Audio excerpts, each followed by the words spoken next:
Bien, vamos a hablar ahora de las propiedades eléctricas, pero centrándonos en los semiconductores. Y sobre todo también pensando en los procesos de transferencia de carga, de conductividad, etcétera.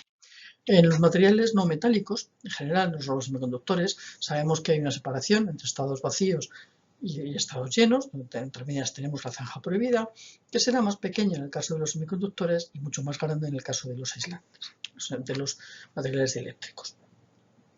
En principio, a 0 Kelvin, en el estado fundamental, el nivel de Fermi coincidiría con el último nivel ocupado. Si excitamos con alguna fuente de perturbación, entonces aparecerá un electrón que subirá a uno de los estados excitados y ya veremos qué es lo que pasa con el nivel. Cosas que son muy básicas y que son un simple recordatorio de lo que ya sabemos en el caso de semiconductores, tendremos que, bueno, por centros de dispersión y resistividad, que se pueden definir de manera análoga como lo hemos hecho para los metales, como la sigma por el número de portadores, la carga y la movilidad. En los metales solamente teníamos la componente de electrones, sin embargo, cuando nos vamos a materiales como los semiconductores, tendremos que tener en cuenta la posibilidad de que haya conducción por electrones, de que haya conducción por huecos, como está marcado aquí, y si además estamos en materiales aislantes, podríamos contemplar la posibilidad de que haya una conductividad iónica, de la que no nos vamos a ocupar en este momento. Centrándonos en los semiconductores, tendremos que ver qué pasa con la densidad de portadores, en el caso intrínseco, donde el número de huecos es igual al número de electrones, o en el caso extrínseco, en el que el número de huecos y el número de electrones no coincide. Tenemos una velocidad de arrastre, que aquí está señalada la velocidad de arrastre para electrones, pero que de igual manera tendríamos que definir una velocidad de arrastre para huecos. Bueno, vamos a ver, en el caso, vamos a quitar alguno de estos muy a lo básico. Vamos a ver cosas básicas, pero no tanto. Los semiconductores y los aislantes presentan estados vacíos que están suficientemente separados de los llenos como para que la transferencia entre estados llenos y estados vacíos requiere una perturbación energética. Los electrones no van a poder alcanzar un nivel de la banda vacía, por lo que podrán conducir, a menos que esa excitación les suministre energía superior a la anchura de la banda prohibida. Eso significa que en los electrones, en los semiconductores, estaremos hablando de energías en torno a 2-3 electronvoltios, pero en los aislantes estaremos hablando de energías de 4 o 5 electronvoltios. Si un electrón es excitado a través de la banda prohibida, deja un nivel vacío que se va a comportar como si fuera una carga positiva. Es decir, si yo quito una carga negativa, pues es como si dejara una carga positiva, y a eso lo vamos a llamar hueco.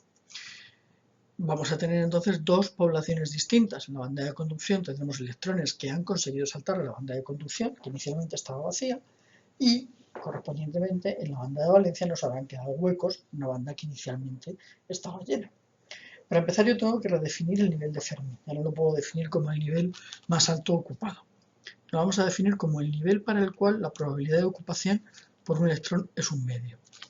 Problema. ¿Y los huecos? ¿Qué hacemos con ellos? Porque los huecos tenemos que redefinir algo parecido. Bueno, lo que hacemos es partir de la estadística de Fermi-Dirac y vamos a definir lo que se conoce como cuasi nivel de Fermi. Los electrones se excitan a través de la zanja prohibida, se pierde el estado de equilibrio del sistema. Lo que ocurre es que, como todo sistema, pues tenderá a recuperar esa posición de equilibrio y el equilibrio se va a restablecer al cabo de un cierto tiempo. Los dos mecanismos básicos de restablecimiento del equilibrio son la recombinación electrón-hueco y la relajación.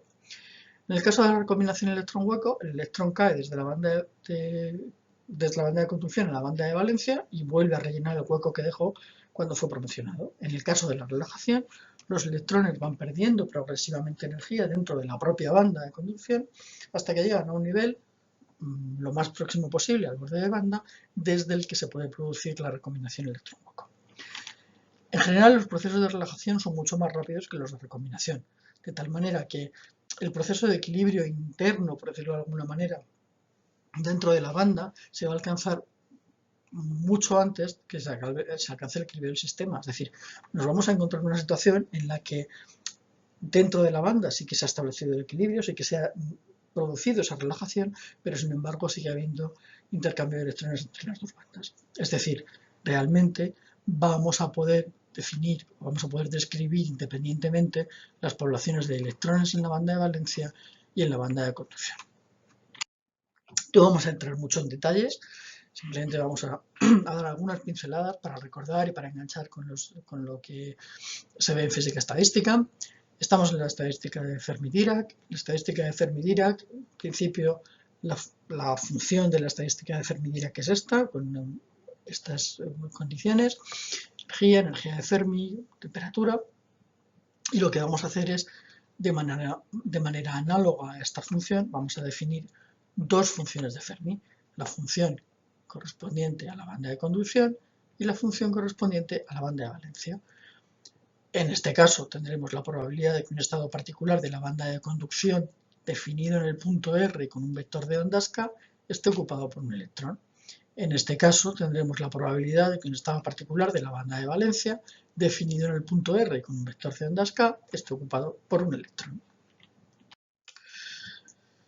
Normalmente necesitamos conocer la densidad de huecos y la densidad de electrones. Recordamos esta expresión para la densidad de estados que habíamos hecho al principio cuando estábamos estudiando cómo se montaba el sólido, y podríamos utilizar expresiones similares sustituyendo el valor de la energía por el valor que corresponda a la banda de conducción o la banda de valencia. Esto significa que podemos volver a utilizar la estadística de Boltzmann, que es la que utilizábamos aquí. Esto va a ser válido en ciertas condiciones, pues por ejemplo que el número de electrones en banda de conducción o de huecos en banda de valencia no sea excesivo. Si como consecuencia de esa situación el nivel o el cuasi nivel de Fermi correspondiente varía, lo que va a pasar es que va a aparecer una corriente de electrones o de huecos que tenderá a compensar. Podemos hablar entonces de nuestra conductividad, podemos tener las dos velocidades de deriva, podemos replantear la ley de Ohm, y ahora hablaremos de una ley de Ohm que planteamos para huecos y para electrones.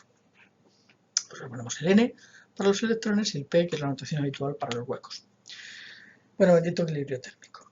Afortunadamente, normalmente tendemos a trabajar en equilibrio térmico, y si no estamos nos lo imaginamos, es decir, nosotros vamos a trabajar siempre en equilibrio térmico, y una vez que es alcanzado el equilibrio térmico, es cierto que el nivel de Fermi en la banda de valencia, el nivel de Fermi en la banda de conducción y el nivel de Fermi coinciden, y va a estar situado en algún lugar en mitad de la zanja prohibida. Si n es igual a p, justo en la mitad. Si n es distinto de p, estará desplazado hacia una de las bandas, la que esté más poblada. Bueno, vamos a ver cuál es el efecto de un campo eléctrico, el efecto de la temperatura. Empezamos por el campo eléctrico.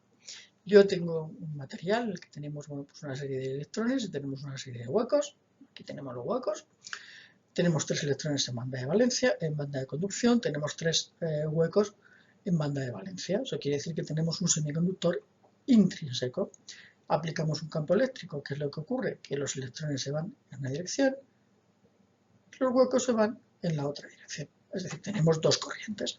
En este caso, como tenemos el mismo número de huecos que de electrones, las dos corrientes se cancelarán y no tendremos corriente neta, porque un semiconductor intrínseco. ¿Qué pasa con la temperatura? Pues con la temperatura pasa que si estamos a 0 Kelvin, tendremos todos los electrones en la banda de valencia. Al aumentar la temperatura, conseguimos que haya electrones que suban a la banda de conducción. Es decir, estos ahora ya son capaces de conducir, cosa que no ocurría antes. Primera consecuencia, en los metales la movilidad se reducía al aumentar la temperatura, por lo tanto la resistencia aumentaba, la conductividad disminuía. En los semiconductores el comportamiento es el contrario, porque cuanto mayor sea la temperatura, más poblada voy a tener esta banda y por lo tanto mejor va a ser la conductividad. Bueno, vamos a ver un semiconductor intrínseco. En un semiconductor intrínseco las propiedades están controladas por las del elemento o el compuesto. No hay impurezas ni hay defectos que puedan contribuir a la población de electrones o de huecos. N es igual a P. Por ejemplo, aquí supongamos que es silicio, que tiene una valencia más 4. Teníamos 4 huecos en el esquema anterior, pues tenemos 3 huecos aquí y tenemos 3 electrones en la banda de conducción. Ya está, mismo número de huecos.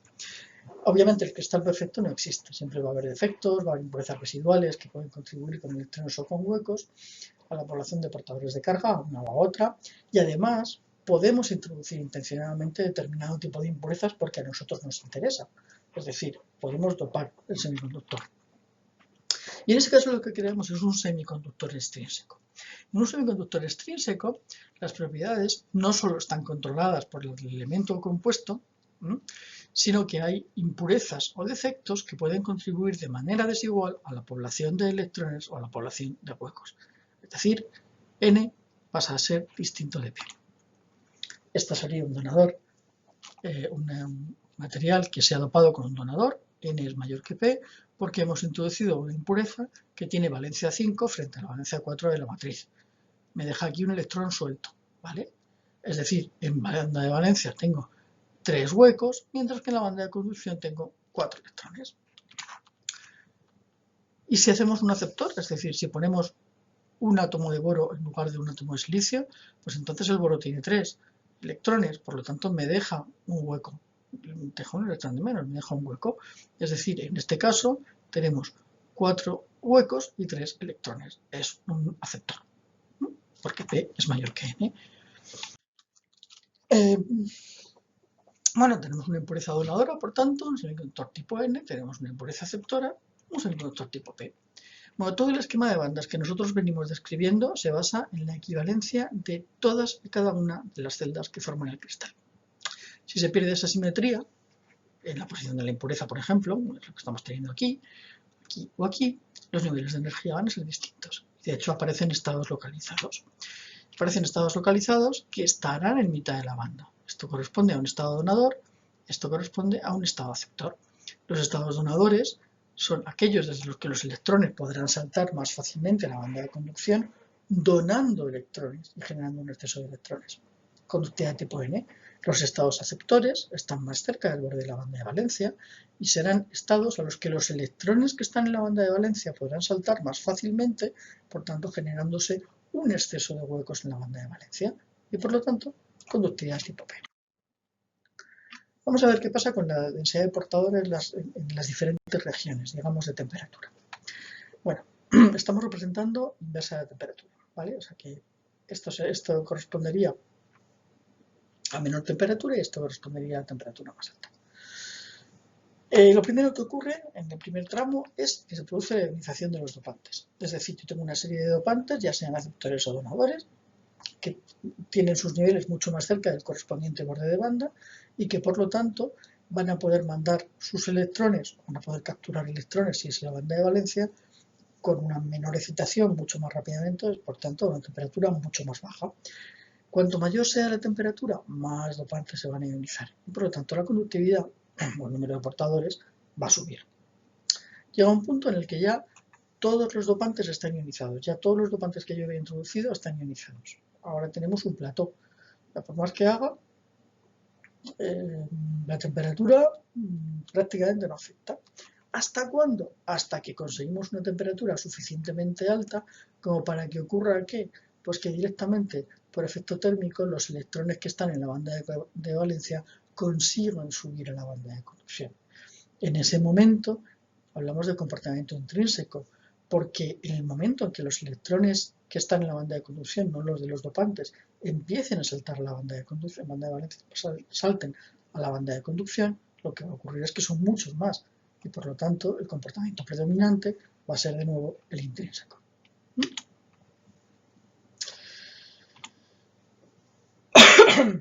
Bueno, de nuevo nos encontramos un comportamiento que es opuesto al de los metales, no solo en función de la temperatura, conductividad baja en los metales, conductividad sube en los semiconductores, sino también en cuanto a impurezas. En los metales, cuantas más impurezas teníamos, más aumentaba la resistividad, peor conductividad. En este caso, cuantas más impurezas tenemos, más aumenta la conductividad. Bueno, vamos a ver qué es lo que pasa, por ejemplo, en un germanio intrínseco a 25 grados. Sabemos que tiene una estructura cúbica tipo diamante. Estos son los valores de la resistividad, el gap y las movilidades. Vamos a calcular qué fracción de electrones se encuentra en la banda de conducción. En una estructura de diamante, son dos celdas FCC desplazadas, interpenetradas. De tal manera que si en la celda FCC hay 4 átomos por celda, en la estructura de diamante hay 8, porque tiene base doble, una estructura FCC con una base doble. Por lo tanto hay 8 átomos por celda. La valencia del germanio es 4. Por tanto, el número total de electrones será el número de átomos por celda, número de electrones por átomo, volumen de la celda. Metemos todos estos datos y el porcentaje de El porcentaje de electrones en banda de conducción es 1,41 por 10 a la menos 10 centímetros cúbicos. Es un material intrínseco, por lo tanto N es igual a P y podremos escribir la conductividad de esta manera. Por tanto, el número de portadores es este, 2,5 por 10 a la 13. Vamos a calcular también la constante preexponencial en la concentración de portadores que teníamos antes.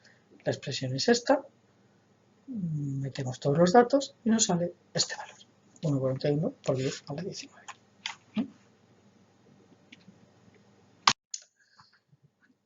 Vamos a ver qué pasa si es extrínseco.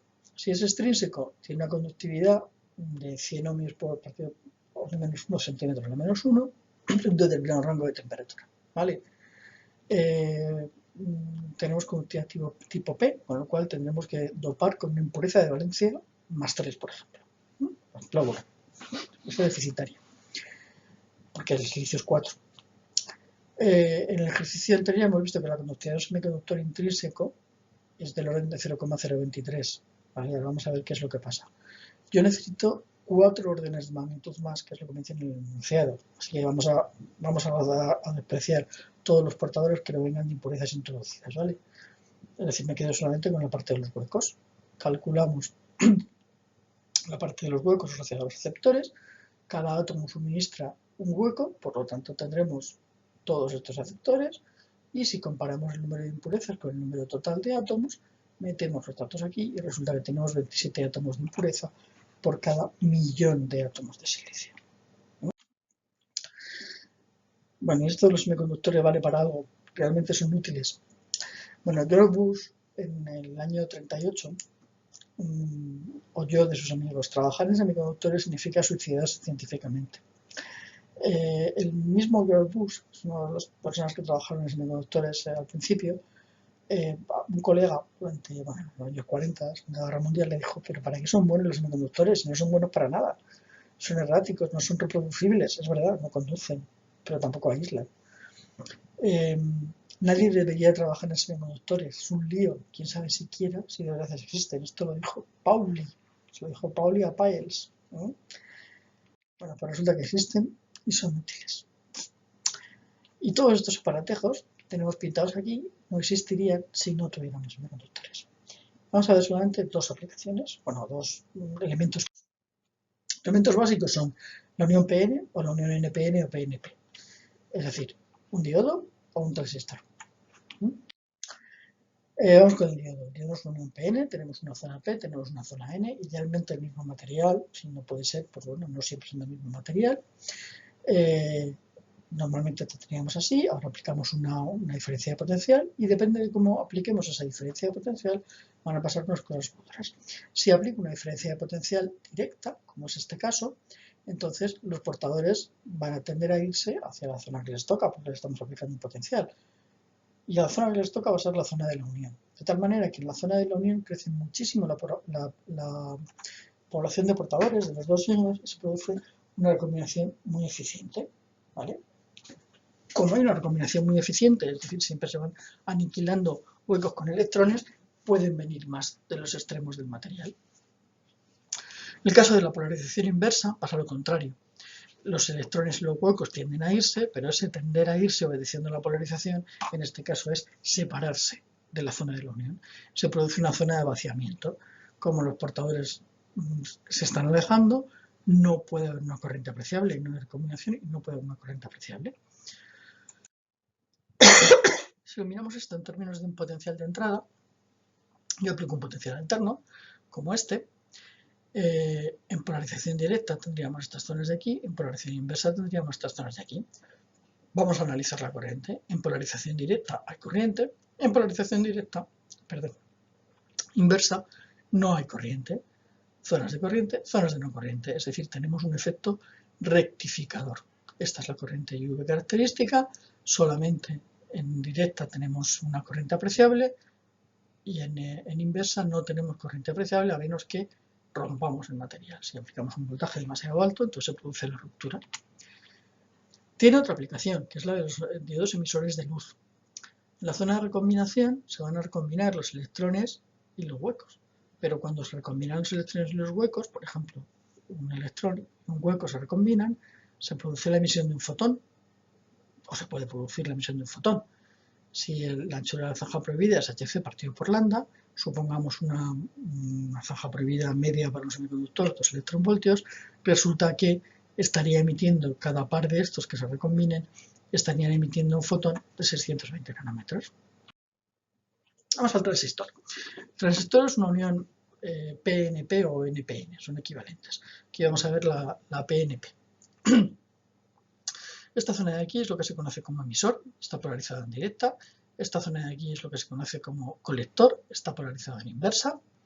Y esta zona intermedia se llama base y es la zona N.